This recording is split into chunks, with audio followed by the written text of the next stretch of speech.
So this is my Nucanoe Flint Rigging video, part 2 on the water. But before we do that, I'm going to show you some of the improvements I've made since my first rigging video, so check it out. I went with the Eliminator prop nut, which is pretty cool. It does take out some of the vibration and head shake, and will be nice when I have to pull the fishing line out of it. So that's pretty cool. Went with the Anderson plug connectors I got from a company called Powerworks, W-E-R-X. They're SB50, SB51s. They're about $5-6 a piece, but they're a real piece of mine. On the seat, I actually bought the seat lowering kit because the kayak cushion actually puts you up another inch or so or two, and just felt like my center of gravity was a little high. So I got the seat lowering kit. It's just a flat base that goes across, and brought it down a couple inches. So you can see how low it is now. I still got a little bit of storage underneath there, but yeah, that's the seat lowering kit. More Anderson connector boots on my through hulls, and the rudder. The rudder was a huge improvement for this boat. I absolutely love it. That is never coming off.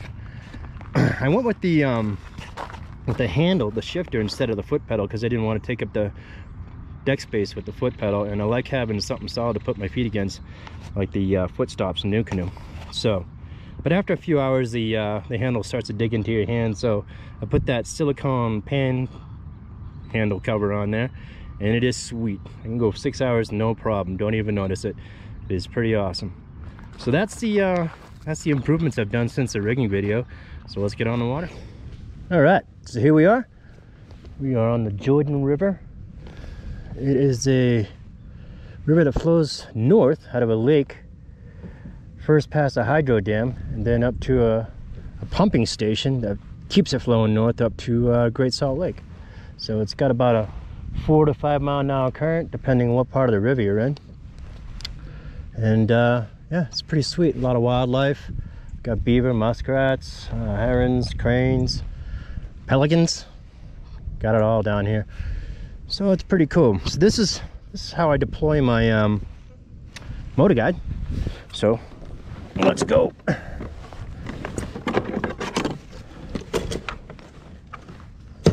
like to hold tight this line right here just to kind of keep it from slamming down. I can't imagine that's good for the hull screws. So get that down. All right, so once I get the motor down, I like to shimmy it back and forth so I can get it indexed. And see how it dropped right there? Now it's in the indexed. Now I'll just turn it straight.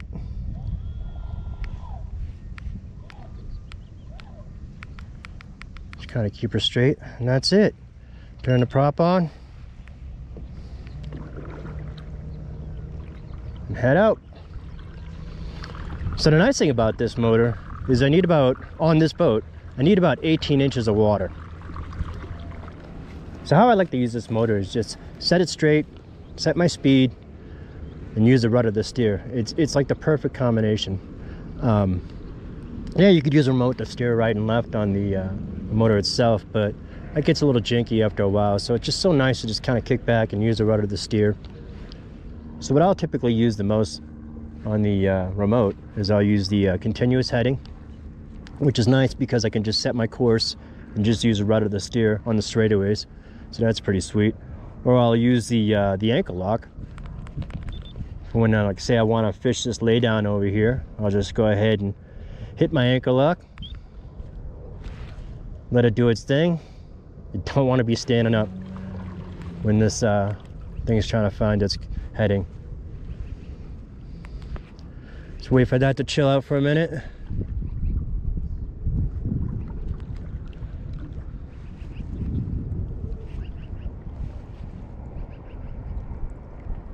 Decided to turn me around against the current for whatever reason. All right, let's try that again.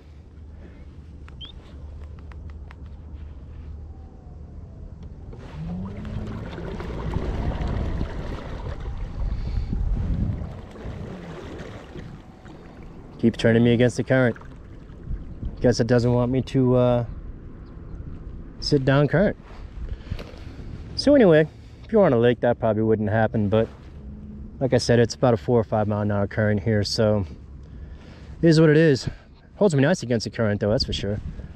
But yeah, that's about all I use on the remote. I'm gonna, sooner or later, I'm gonna plot a course, learn the channel and plot it on the remote, so that'd be pretty sweet. I can go up channel, go down channel, and yeah, that's about all I'll be using on the remote, I think. Don't really see a need for cruise control. The speed keeps itself even against the current, so it's pretty awesome, man. What can I say about this motor other than it's amazing? Absolutely love it. So the nice thing about this boat is that even with the motor guide on it, and the battery box, the fish finder, and my gear, it's still super easy to paddle. I can get about 1.8 against this current and about 3.5 with the current, just paddling with the motor up. And yeah, it's no problem. So for whatever reason I lose my battery power, I could still make it back to the truck, no problem. It'll, you know, be a little more weight than I would like to have, but it's still totally doable because this boat is so awesome to paddle. All right, got a nice straightaway coming up. Gonna open her up a little bit.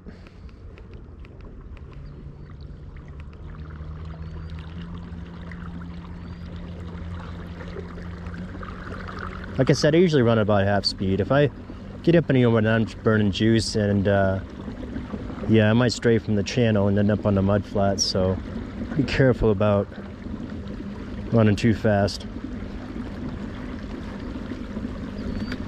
But on these straightaways, usually have a lot of water and don't have to worry. You can see on the graph it's pretty consistent.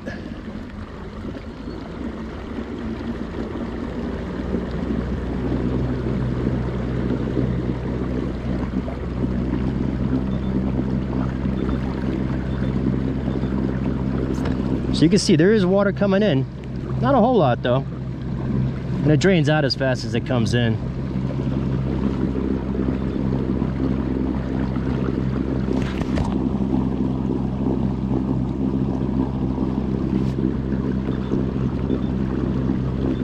So that's about top speed right there. So we're going pretty good. I mean, we're going with the current. It says we're doing 5.18, almost 5.5. That's pretty good with the full 5 mile an hour current, of course. Against the current, it'd be a lot less than that. But like I said, I don't run it on high speed very often because, yeah, I'm just burning juice.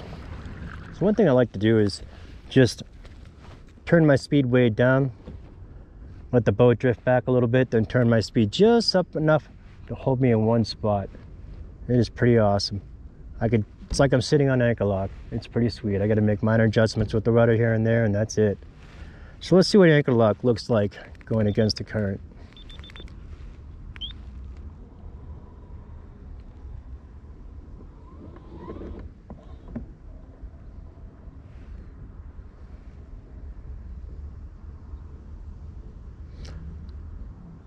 See, it's not so fussy going against the current. And here we are, sitting on point. It is pretty awesome. All right, so we're doing 2 miles an hour against the current. The boat is dry. Scuppers are bubbling up a little bit, but there's no water coming in the boat.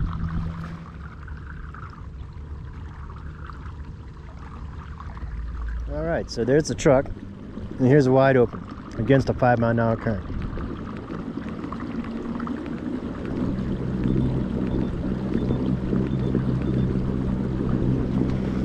See, we got some water coming in, but it's draining out just as fast as it's coming in.